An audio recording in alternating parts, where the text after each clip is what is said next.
Victoria is a traditional mid-sized South Texas town.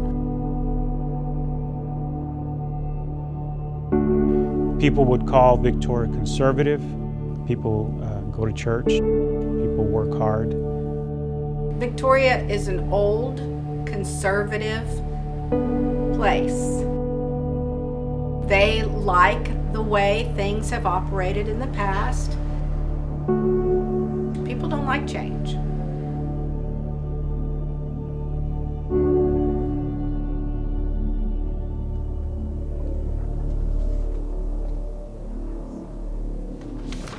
Hey guys, how did court go today? It was good. It was productive this morning. We played about half the cases out. Okay. Pam, how many of those are yours? I have at least. I'm Constance Filley Johnson, Criminal District Attorney in Victoria County, Texas.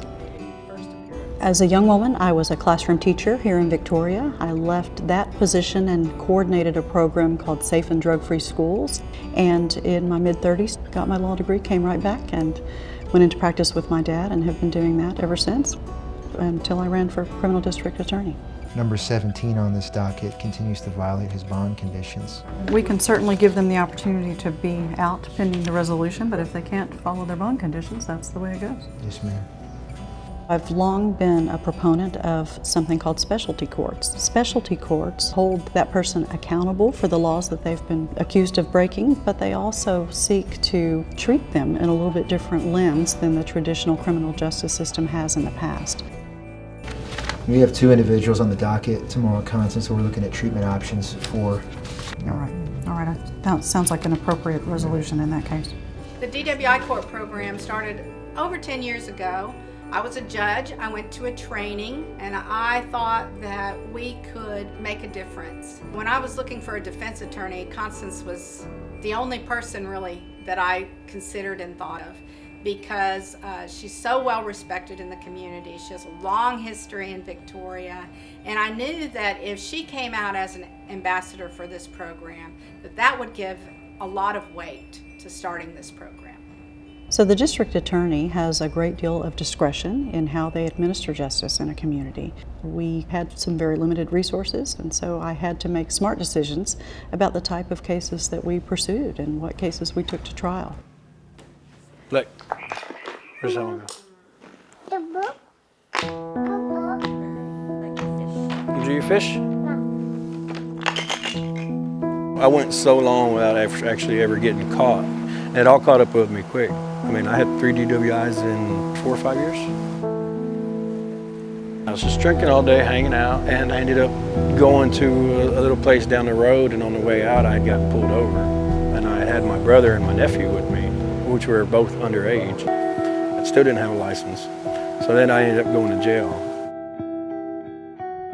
I knew it was a problem, but I didn't care. I just really didn't care about anything. My first experience with DWI court was probably in 2007 as a prosecutor. I'll be honest with you, I sat there at the first meeting. I looked to my left to the chief probation officer, and I told her whatever happened to locking people up. And I stood up and I walked out. We had heard of DWI court when I was at the police department, but it was something that didn't really exist here. Just like a lot of officers, in the beginning of my career, I was very linear in the way that I looked at criminal justice system. You go out, you find the crime, you arrest the bad guy, you put him in jail, he goes to prison. Punishment feels good to us. It's retribution, and it is a part of our criminal justice system. I think the detractors of DWI court look at it very superficially. They just think it's a hug-a-thug program. The purpose of a district attorney is to change behavior through visiting consequences upon wrongdoers. It is the duty of the prosecutor to enforce the law and protect the community. I'm the 2 things a prosecutor must always be: without fear and without favor. This is a fairly law enforcement supportive community. Steve Tyler's more of a law and order candidate. He was known for being tough on crime. He described himself as, I guess, kind of like a junkyard dog, keeping away criminals. Why jury trials? I trust the people because they're stiffer. That's why defense attorneys try to avoid them. That's why we go to trial, to involve them. The DA, prior to Constance, decided that all misdemeanor DWI cases would be tried to a jury. Well, that was unsustainable. I think we came precariously close to losing the program. Along the way, I decided to run for district attorney, and so I think we were all secretly crossing our fingers that perhaps I would be in a position to better support the court in the future.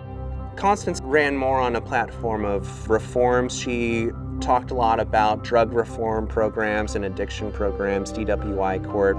She also criticized Steve Tyler for not supporting and participating in the DWI court that she founded. I have the temperament to be able to tell when we need to be aggressive, but also when we need to treat things a little bit differently and embrace things like specialty courts. Mr. Tyler's never attended a specialty court meeting. He wouldn't know. When I think of Constance, I think of how calm she is. That smile, that nice melodious voice, that is still there, but that is a spine of steel behind that. And by no means does her demeanor give anybody permission to walk over her. We have to be open to other possibilities. We have to be strategic about the use of our resources, and I have to be able to get along with other people to be the most effective leader that this county deserves. I think in me you have those qualities, and I look forward to giving you the leader you deserve. Of course, there were people during the race who were not supportive of Constance. It was a fairly close race. When that happened, it was probably the most contested and interesting race that our newspaper covered and reported on. When Constance decided to run as district attorney, from what I heard at the debates, it was interesting. I believe that it was ahead of its time and Victoria County was not going to be ready for it. Well, she won, so it didn't matter if I was ready or not. I was going to have to take it.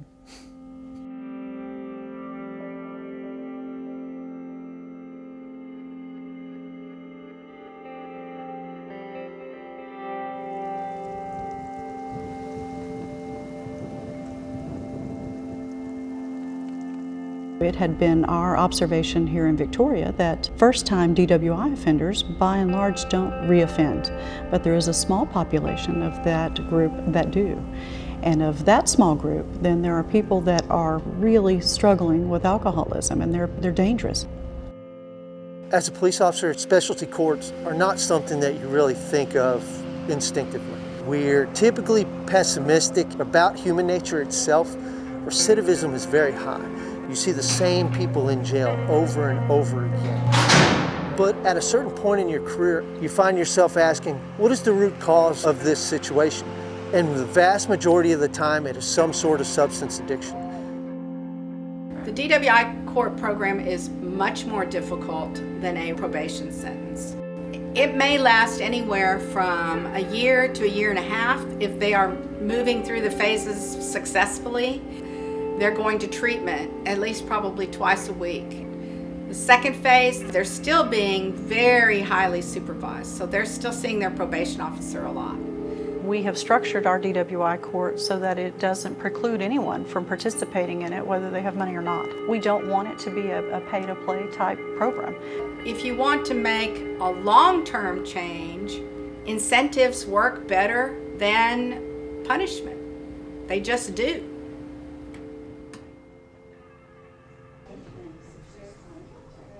Congratulations on your successful journey.